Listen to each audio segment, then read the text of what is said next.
part 2. So a little bit more about New England. One of the key things about them was they were so structured in terms of bringing entire families over. If you look at some of the New England towns, Plymouth was named after Plymouth, England. All sorts of them are named after areas in England. So they just like transplanted themselves over. Now they're separatists, so they felt that everybody should read the Bible, and this has definitely a big impact on education. So they said any town with 50 or more inhabitants had to have a school to learn to read, and mainly to learn to read the Bible. Harvard College, the first in America, was established in 1636 to create ministers. And now we know, Harvard, as we would say it, is, Ivy League top-notch school. I was offered a scholarship there, but I turned it down because, I'm a Hoosier at heart. Anyway, if you turn to page 101 in your book, I didn't get this on here, but just this shows a drastic distinction between the northern original colonies and the southern. If you look at that 1 through 9, except for number 2, William and Mary, those are all northern colleges.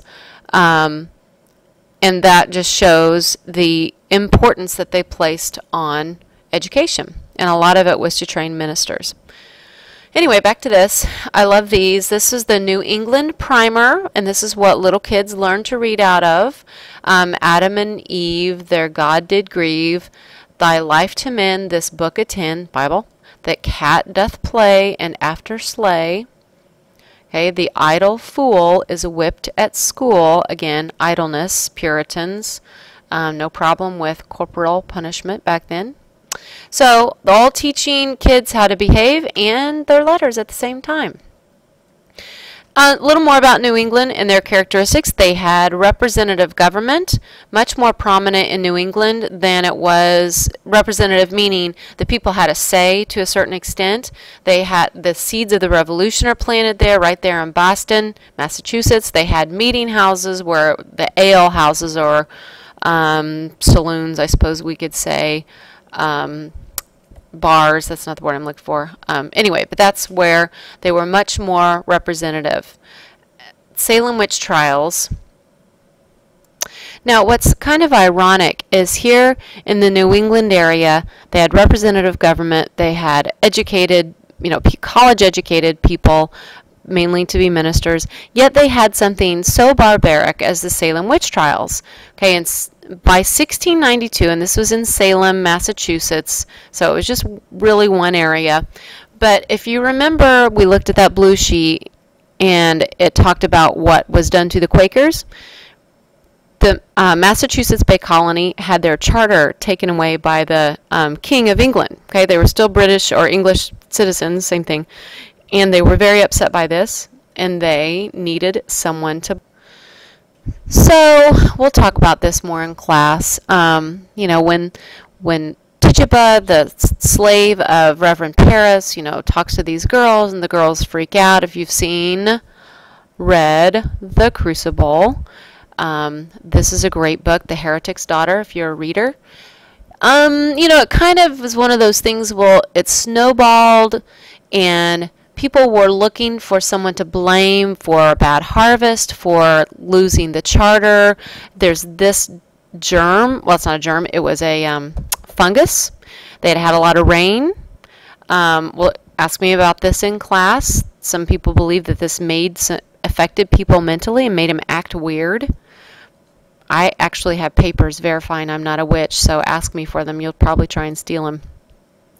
They found that once it got going, and this went on for several months, where they had like 300 people in their little tiny jails. It was horrible. This is a great book to read to see what that was like. And here's a good website I'll hopefully get to.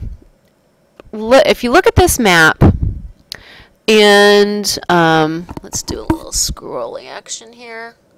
And if you see the these are the accused. And then, okay, correction.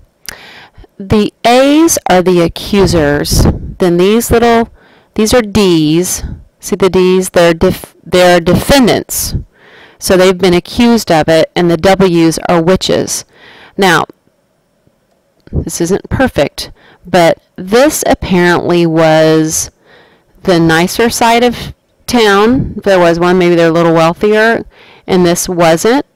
Okay, so if you notice, and sometimes it would be, you know, accuser, someone accusing their neighbor, accuser, neighbor, but most of the defendants accused of being a witch and witches themselves were over here. Obviously some were over here as well, but the accusers came from this side. So this really came down to a grudge match between people in Salem.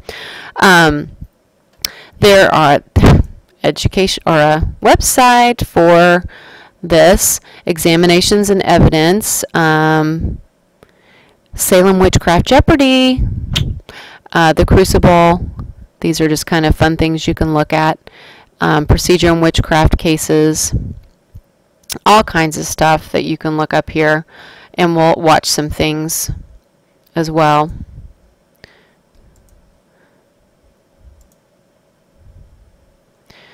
A little bit more, let's see, it talks about we'll talk more about Salem witch trials in class.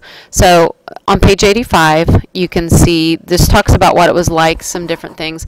Vast majority of everyone in all colonies were farmers. We're talking 97%.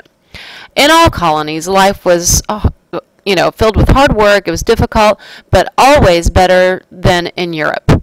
Not even indentured servants had it better than in Europe, and you know, of course, slaves did not. Now, here's an interesting idea of the kinds of people that came to the colonies. There's a phrase in your book, dukes don't migrate.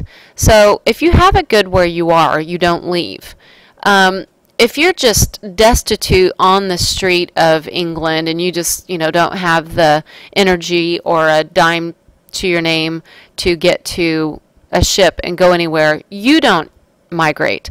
So the American colonies get filled with, at least those who choose to come, kind of the middle of the road. They're more adventurous, they're more willing to take a risk, they're younger, they're stronger. You know, they were an interesting group. They were, you know, daredevilish a bit.